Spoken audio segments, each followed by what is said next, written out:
faithful. Ever have one of those mornings where you can feel the off-season kind of creeping around, like something's about to pop? That's today. 4 storylines that look unrelated at first glance, but when you stack them up, they start to outline a real plan and a real risk for the red and gold. One clue is sitting inside an April blueprint that almost feels too clean. Another is a move that wouldn't light up the timeline, but could keep the pass rush from falling apart when things get ugly. The third is straight-line speed that doesn't need a big target share to change how defenses align. And the last one? It's a loud goodbye, and it comes with a locker room message attached. Do you trust where this is headed? You're not going to believe what we've got today. So settle in, we'll walk through it, but I want your take as we go. When a mock draft starts lining up a little too perfectly, it usually means it's poking at stuff the team can't ignore. And this one hits 3 pressure points in one shot. Before I even drop the names, just sit with this. How does a team go 12-5, win a playoff game, and still feel like it's missing pieces? Because the NFC West is a meat grinder. The Seahawks just won the Super Bowl. The Rams are right there. And the Niners still finished 3rd despite having real talent. And the uncomfortable part is simple. If you don't have health and you don't have depth, you're living on improvisation and almost. And almost doesn't win divisions. Chad Reuter over at NFL.com put out a 3-round projection that reads like a direct note to Kyle Shanahan and the front office. Round 1, pick 27, Auburn edge rusher Keldrick Falk. And yeah, I can already hear it. Edge again?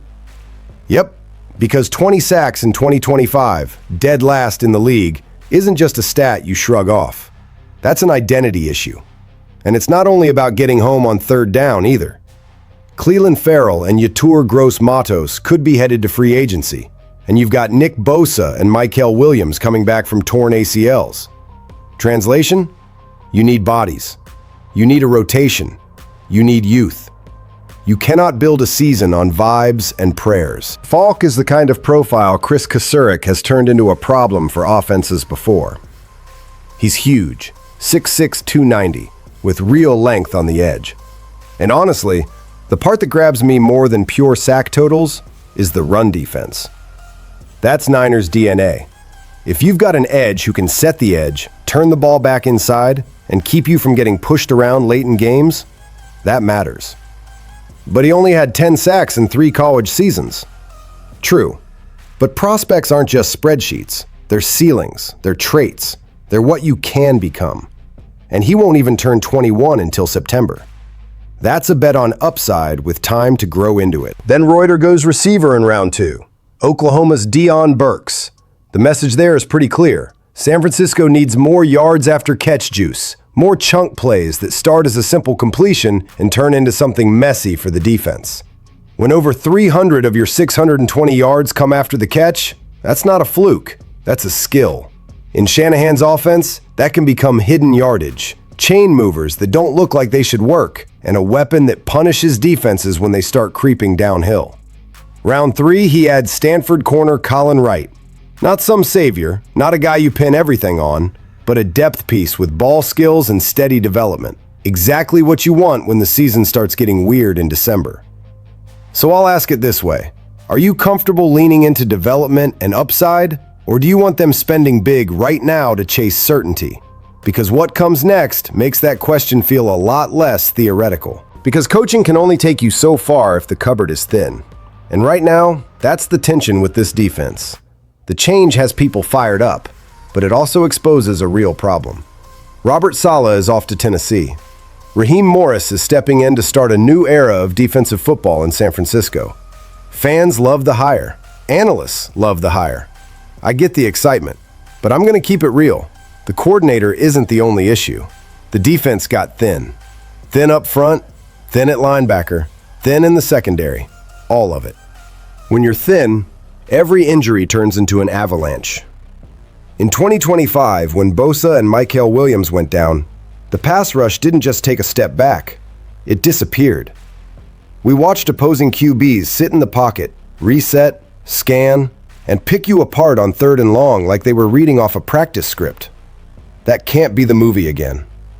Bryce Huff can still win as a pass rusher, but that's where the frustration shows up too.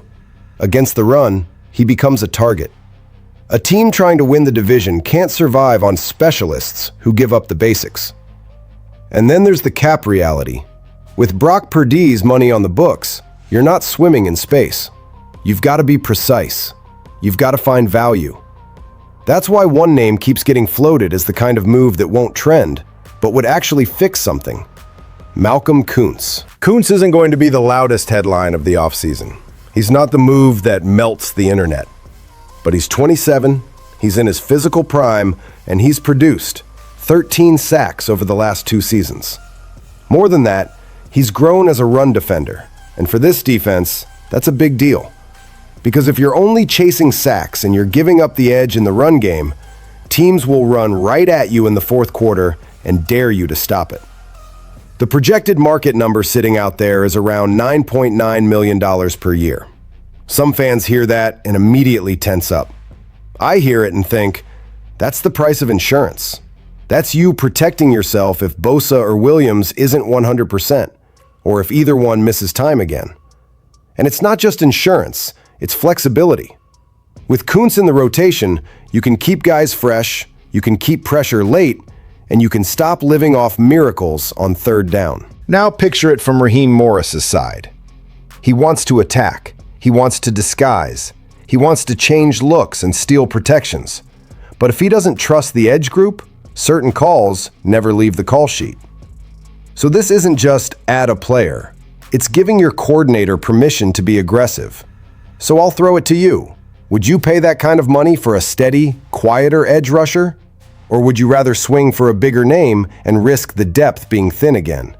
Because the next piece isn't about defense. It's about the offense, and something we felt missing way too often in 2025. Think about this for a second. In 2025, when the vertical element disappeared, defenses didn't even have to fake it. They crowded the short zones, tightened the windows, and it felt like we were trying to operate in a phone booth. And you look at Shanahan's offense and go, wait, how does this unit get boxed in like that? Between health, timing, and limitations in the group, the field stretcher factor just wasn't there. And when you don't have that threat, everything gets harder. Everything. That's why this under-the-radar free agent idea actually tracks. Tyquan Thornton. Yeah, I know. You remember his Patriots years, and you probably roll your eyes. Second-round pick in 2022, elite speed, and it never really clicked. Over 3 seasons in New England, he totaled just 385 receiving yards. But the point isn't to pretend that didn't happen. The point is, what changed when the environment changed? In 1 season with the Kansas City Chiefs, Thornton put up 438 receiving yards, more than he produced in 3 years with the Patriots. That's not a tiny bump. That's a reminder that speed without structure is just speed. Speed with structure becomes a weapon, and that's where the 49ers come in. Shanahan's system is structure, motion, spacing, free releases, play action that looks like the run, designed opportunities for chunk plays. You don't need Thornton to be a WR1. You need him to force a safety to respect depth. You need corners to hesitate before they squat on routes. That alone opens space for everybody else. The efficiency jump matters too. Thornton averaged 1.7 yards per route run with the Chiefs after never topping 0.76 with the Patriots. In plain terms, he went from fast guy running around to fast guy actually affecting snaps. And in this league, every snap has to threaten something. Look at the alternative snaps from last season. Demarcus Robinson had 276 yards and didn't bring the same explosiveness. Jordan Watkins doesn't scare you the same way. Ricky Pearsall is expected back, and we all want that, but you can't build the whole plan on he'll be healthy and ready. If the last couple years taught us anything, it's that you need a plan B that can function like plan A in certain packages. And the money is the best part. Thornton is projected around a 1-year deal near $2.8 million. That's a smart bet. That's swapping average routes for a real threat. That's putting an alarm in the back end of the defense. So let me ask you honestly. Do you want a receiver who posts 800 yards, or do you want a guy who makes defenses play with fear and opens everything underneath?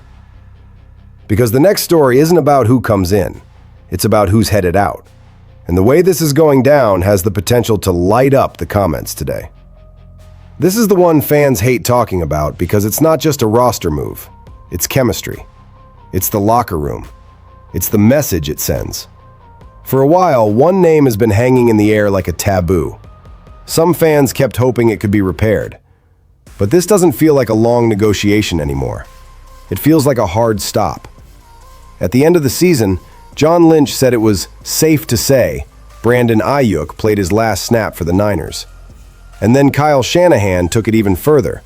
He said Aiyuk stopped showing up at the facility and didn't keep in contact with the team. That's not just things got complicated.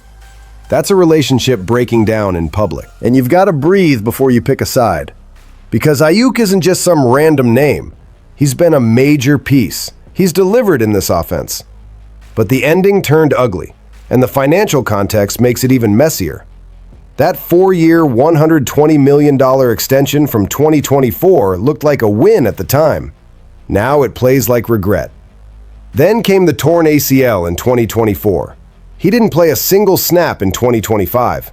The guarantees got voided, and that became public. So now the real question is, where does this go? Who's willing to bet on that situation in a trade? And then you've got Washington Commanders quarterback Jaden Daniels dropping what felt like a very intentional hint in an interview. When asked what kind of receiver he'd vouch for, he said, "Maybe someone from Arizona State in my past." And when it got narrowed down to lives on the West Coast, he basically confirmed it. That's Aiyuk. They played together at Arizona State in 2019, and Aiyuk went off that year. 65 catches, 1,192 yards, 8 touchdowns. And here's what makes this such a real debate. Do you move on now, even if the value is dented, just to close the chapter and reset the receiver room? Or do you try to salvage it and risk letting that tension seep into the building?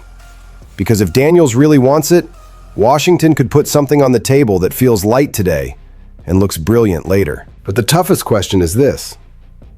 What does this say about the culture? When a player stops showing up, who lost control first? The player or the relationship? And that's why today's 4 stories connect. A draft blueprint screaming depth and youth. A free agency target who could keep the pass rush alive when the season gets rough. A cheap speed bet that changes how defenses have to line up. And a painful goodbye that either clears the air or leaves a scar. If San Francisco nails these decisions, 2026 becomes a real fight for the NFC West. If they whiff, it turns into a season of what if. So I'm asking you, faithful, out of these 4 storylines, what's the most urgent move to you right now? Drop it in the comments. Tap like if you're riding with the red and gold. Subscribe if you want this every day. And send this to the Niner gang, because tomorrow we're right back at it.